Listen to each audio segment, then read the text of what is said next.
What's going on, everybody? Blazing here. Welcome back to another Raid Shadow Legends video. And today we are talking Amius and how to actually, I'm not going to showcase a team for him, but I'm going to teach you on how to build your team for him, because he is the one and be all that we all really want to take down, especially because he gives us a remnant, and a remnant, I know even though it's a low chance to get a mythical, is still a chance to get a mythical. I mean, I've gotten 3 from it.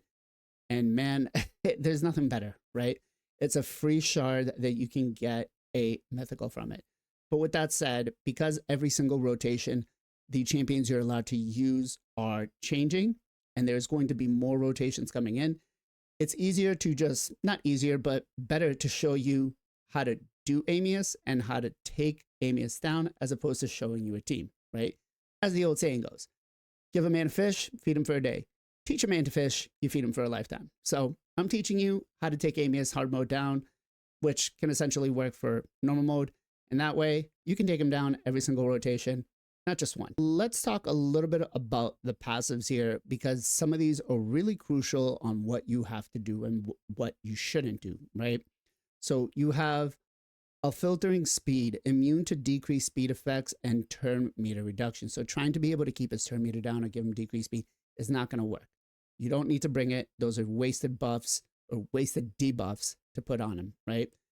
The only thing that will happen is if you do land that on him, and he gets increased speed, because he will change the decreased speed into an increased speed with his A3. So that can definitely destroy you. Next up is the Awakening Weakness bonus. Basically, with this is he deals less damage the higher the Awakening you have on your champion, and then gives you more damage on the Awakening based on the Awakening that you have on your champions. This does come into form or play, I should say, in Form 2, especially because with the A1, he will nuke you pretty hard, and you need to have a target for that, right? So that's gonna, we'll touch up on that in a little bit. The A3, damage based from skills from enemy max HP hits cannot exceed 5% of the boss's max HP. This is a hard cap. Now, does that mean you can't do any more damage than the 5%? Yes. I know if you were expecting a different answer, not it. Enemy max HP hits aren't really good on this boss. Raw, pure damage. Damage that is going to ignore defense. That is the best thing to go with. Now, if you cannot do that, the next best part is to actually use HP burns, poisons, and brimstone procs. 99% of the community does it that way. Everybody else that does it with like a 4-turn, you know, I'm going to ally attack this and this and that, those are crazy, crazy accounts. Someday you may be able to do it, but until then, working, knowing how the boss is built, how the boss runs, those are your better strategies. And then the last one here is immune to any CC. That's every boss in Raid, other than the Chimera. You can't provoke, you can't block active skills, you can't do anything to fear them, right? Let's take a look at this Ekron's Ascendance. This is basically what will tell you when he's going into Form 2 or Form 1. He is the only boss that is a mythical thus far. We are expected to get some bosses in the near future. I expect those to be mythicals as well too, but right now he is the only boss. And what this does is basically gives you a counter until how many turns he gets to be able to switch into Form 2 and into Form 1, right? Can't increase the cooldown on this skill. You can't decrease the cooldown on this skill. So then the next one is Robbed in Moonlight. Whenever an enemy is healed, Amius also heals by 25% of the value of the original heal. Does not work on heals from swapping equalized HP. Amius will heal by 100% of the damage inflicted against shield buffs. If a shield buff is removed by damage, Amius will heal to equal of the value of the shield. Whenever an enemy decreases a skill's cooldown with an artifact, accessory, mastery, or skill, or decreases the cooldown of Amius's, basically the passive skill by 1 turn, right? So if you basically end up using Cycle of Magic, or any cooldown reductions, let's say you want to bring in a Yumiko, That's basically going to bring this counter down, putting him into form 2, and is going to cause more damage to you, right? You don't really want to do that. So the best way to counter this is don't pick Cycle of Magic, don't bring reset champions in, and make sure you have heal reduction. Okay, so let's start with the basics of really what you're going to need to bring in for a team, right? So some of the basic debuffs that you're going to want and what's really going to work is number 1, heal reduction, right? Amius does heal, so you have to bring in a heal reduction or else you're going to be there for quite some time. So looking at here, champions that would be really good for this, right? You've got Frostbringer. Venomage is actually pretty solid. Torment isn't really going to be useful here. You do have champions like Vargal and our boy here, Fobdor. So that's probably the most crucial one to bring. Now, the next one that you really would want to bring is decreased attack. And the reason for that is because you want to try to survive as much as possible. The problem with this, okay, is if you don't use it, which we'll explain a little bit here, on what and how to trigger particular skills, this could actually end up hurting you, right? So again, Venomage comes in as a really strong choice. You have champions like Tomb Lord that's really strong. You have champions like Duck the Pierce. So I would definitely urge you, actually, Aox, the Remember, is really strong for this type of situation. So coming in with the decrease attack is really, really good. And if it helps, if you can find a champion that has a decrease attack and a buff strip, that's also pretty solid for you, right?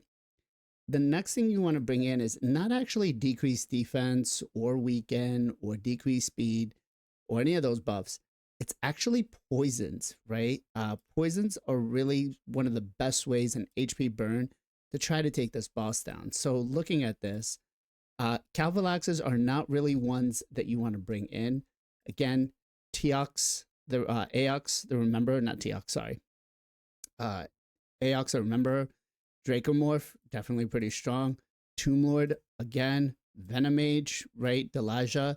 These are some of the champions that you could bring in that are going to be able to keep the poisons up. That's honestly one of the best strategies to try to take Amius down. Now, as for, Brimstone, obviously, if you can bring it in, definitely do so.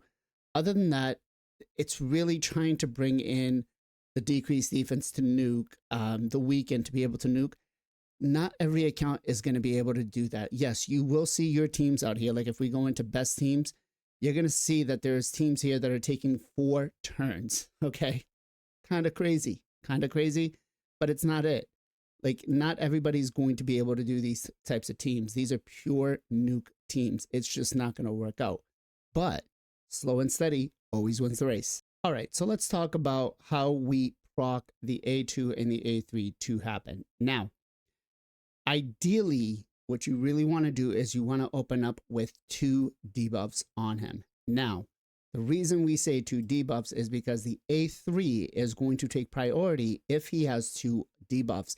But the debuffs have to be decreased attack, weaken, decreased defense, decreased speed, block buffs, right? Those are the types that are going to make him go and use his A3 as a priority. Now, if he doesn't have that on, he's going to prioritize the A2. So let's go here and let's just show you as an example. A1, I think Uko can get his, there we go.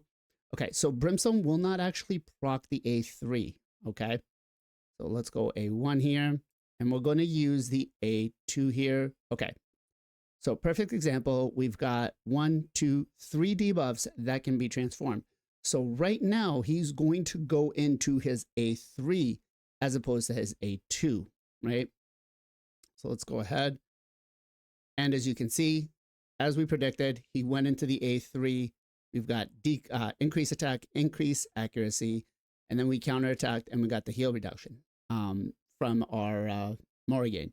Now, ideally, this is where you would want to do one of two things. Either A, bring somebody that can strip the buffs, right? Or steal them. So Morrigan can steal, Uko can strip, right? Him having increased accuracy and increased attack is deadly. So those are two buffs you do not want him to have. As you can see here, even my champions, and this is hard mode, they will get nuked. Now, he went into the A2 here. So now all we really have to worry about is A1s. We've procced the A2, we've procced the A3. Now there will be a couple of things to take into account here. Protection sets. Protected buffs do play a little bit of a kind of a wonky thing, and sometimes may or may not let him use particular skills. So I would say try not to bring too many protected buffs in. There hasn't been a clear, how do I say this? There hasn't been a clear like way to differentiate when he will and will not do it. But sometimes he will go out of order, and that would be because, you know, instead of using the A2, he will use, using the A3, he will use the A2, and that'll be because there's a protected buff on it, right? So again, here we've got our Marius that's gonna kind of strip those buffs off, so we don't have to worry about it. We still have the heal reduction, and at this point, once A2 and A3 have been, you know, have gone through, have cycled, you really want to minimize the amount of buffs that go on you, right? Because that'll bring us into the next phase, which can be and will be problematic. But as for the first phase, it's pretty simple. Proc the right A2 or A3, whichever one you need to have first. If you're bringing in a champion that has a guaranteed and is going to be protected, decrease or a heal reduction, then you're fine. You can proc either the A2 or the A3. It doesn't really matter. But if you're not, if you're bringing champions in like the Venom Mage, right, then you really want to make sure that you proc the A3 as opposed to the A2. Okay, so let's talk about what happens when you go into Form 2 and you have buffs up like we just did, right? As you can see here, the A3 is going to basically remove any of my buffs and place them into the opposite version. So like our Marius here has got decreased defense and decreased accuracy. Our Cardiel here's got block debuffs or block buffs, decreased accuracy and decreased defense. And then based on how many he has, he will get a bunch of turn meter, and then we'll put all the opponents to sleep. So ideally, as we talked about, after you proc on Form 1, the A2 and the A3, you really just want to kind of power cycle through A1s, go into Form 2 without any. So what do we really want to have here on Form 2? Ideally, decreased attack plays a big role, right? We want to be able to survive this. We don't want to be able to nuke him, because if we do nuke him in this form, he's just going to revive in Form 1, and then we're back at it again. He is not going to heal on this form, so we don't need to worry about the heal reduction, right? So if we keep going, we're just going to A1, trying not to put any buffs up. The moment that we can get our Cardiel to go ahead and cleanse us, that's it. That's perfect. Now, as you can see here, this was actually a pretty great example of what happens when you don't have a damage target. So the A1 attacks one enemy 2 times, will ignore 100% of the target's defense by 20% for each debuff on the enemy. Amius will also ignore defense effects, which are awakening levels based on the champion's awakening level. So if you have a 5% for 1 to 2, 10% for 3 to 6, and then stacks up to 50. Now, here's what we need to do with this one. This can be procced and can be controlled on who we put it on, right? Ideally with this, what we want to do is we want to build a champion that has high defense, low HP, that is going to have the highest blessing on the team, right? As you can see here, my Arbiter did not take a lot of damage. Neither did my Cardiel or my Uko. What did take a lot of damage is my two champs that have lower ends. So our Morgaine, we had our Marius that took some pretty big damage, right? So he stopped when he went to our Arbiter because Arbiter had a 6-star. So again, with that in mind, make sure that you prepare for this on Form 2 and bring yourself a good target for the damage. Okay, so now that we've cleaned up, at this point, we're really not worried on Form 2 if we buff up anymore because the A3 and the A2 have procced. So we don't really care. We're looking to not kill him, right? We want to focus more on Form 1. Okay, so we did take some damage here. It is what it is. It's fine. We're going to go ahead. And that's pretty much it. We didn't have the heal reduction on here. So he healed back up. And as you can see here, that was a great example. He went right in from Form 2 into 1 because we only had 1 debuff on him. He went in and he used this A2, right, which healed him up. And we didn't have the heal reduction. If we had 2 debuffs, he would have came into his A3. So that's another thing that you have to play and make sure that you keep in track of, right? I know the boss is very, very crazy on how he does his abilities, very, very RNG based. But once you go ahead and you understand the grass, I feel like after a single rotation of you playing around with him for a little bit, you're definitely going to have a pretty good grasp on how to build your team effectively to take this boss down. Again, there are so many things to keep track of. This should have helped you to kind of at least get the basics down on how to trigger which ability you want, how to prepare to go from one form to the other one, and then when you should really focus on the debuffs, right? Which debuffs to bring is really crucial. I know you'll see here that I brought in Marius. Obviously, my Morgaine isn't really built, and I kind of did that on purpose. But if Morgaine was really built, she would have gone before him, got the heal reduction on, and would have been fine. I didn't want to do that one because I want to be able to showcase what actually happens. So with that in mind, poisons are definitely the way to go. HP burns are definitely the way to go. Enemy max HP hits can work well, but they do have a diminishing return on how much you're going to be able to put out over time. And then if you cannot have a proper heal reduction, it's really not an effective strategy. If you found this video helpful, let me know in the comments down below. Make sure while you're down there, you click that subscribe button and like the video. And if you have some time, join us every Sunday, 2 p.m. EST for the Knights of Teleria podcast, where we dive into the world of Raid Shadow Legends, discussing everything from free-to-play strategies to pay-to-win insight, and covering the journey from early to mid-game. Whether you're a newbie or a seasoned player, we have something for everyone. Don't miss out on the Knights of Teleria podcast, the only podcast for Raid Shadow Legends. As always, much love, much appreciation. Be safe, be well, be good to each other, and I'll catch you guys next time.